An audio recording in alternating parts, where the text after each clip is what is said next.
இந்த சனாதன ஒழிப்பு மாநாட்டில் வாழ்த்துறை வழங்கும் வாய்ப்பை தந்த இந்த மாநாட்டு ஏற்பாட்டுக் குழுவுக்கு முதற்க என்னுடைய வணக்கத்தையும் நன்றியும் நான் தெரிவித்துக் கொள்கின்றேன்.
இந்த சனாதன ஒழிப்பு மாநாட்டில் வாழ்த்துறை வழங்கும் வாய்ப்பை தந்த இந்த மாநாட்டு ஏற்பாட்டுக் குழுவுக்கு முதற்க என்னுடைய வணக்கத்தையும் நன்றியும் நான் தெரிவித்துக் கொள்கின்றேன்.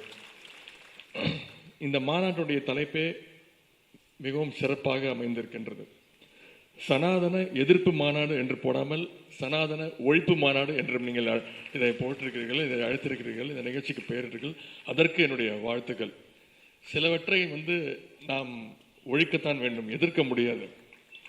கொசு, டெங்கு காய்ச்சல், மலேரியா, கொரோனா இதையெல்லாம் நம்ம எதிர்க்கக்கூடாது, ஒழித்து கட்ட வேண்டும். அப்படிதான் இந்த சனாதனம். சனாதனம் என்பதை எதிர்ப்பதை விட ஒழிப்பதே நாம் செய்ய வேண்டிய முதல் காரியமாகும். எனவே இந்த மாநாட்டிற்கு மிக பொருத்தமான தலைப்பு வைத்திருக்கிறீர்கள், அதற்கு என்னுடைய பாராட்டுகள். சனாதனம்னா என்ன? சனாதனம் அப்படிங்கிற பெயரே சமஸ்கிருதத்திலிருந்து வந்ததுதான். சனாதனம் சமத்துவத்திற்கும் சமூக நீதிக்கும் எதிரானது. சனாதனம்னா வேற ஒன்றும் கிடையாது. சனாதனங்கிறதுக்கு அர்த்தம் என்ன? நிலையானது, அதாவது மாற்ற முடியாதது, யாரும் கேள்வி கேட்க முடியாது அப்படிங்கிறது தான் சனாதனத்திற்கு அர்த்தம்.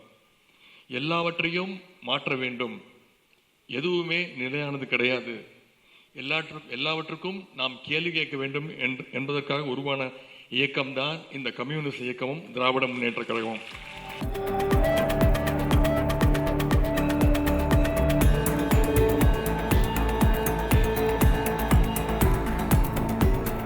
Today, one PIL was filed by Mr. Vishnu Gupta, National President of Hindu Sena. In that petition, he has raised the prayer of investigation by SIT against the accused persons, namely Udayanithi Stalin, Aswaddin Owaisi, Swami Prasad Maurya, Chandrasekhar, member of Legislative Assembly of RJD in Bihar, and Bir Bahadur Singh, another RJD MLA from Bihar, saying that they have made hate speeches against Hindus. The Hindu sentiments have been hurt when this Pran Pratishtha ceremony in Ayodhya ji was going on. So the petitioner asked for registration of FIR against these people and further prayed that SIT may be constituted to investigate this matter. The Honorable Supreme Court heard this matter today. They have passed the tagging order with the petition which is pending. Petition was filed by Ashwini Kumar Upadhyay, and on the next date of hearing, a detailed order will be passed for these accused persons on the next date. This is what happened today in the Honorable Supreme Court. From breaking news, detailed analysis, in-depth interviews and explainers, follow the Times of India. Subscribe to our YouTube channel. Don't forget to like our videos and hit the bell icon to stay updated with the latest.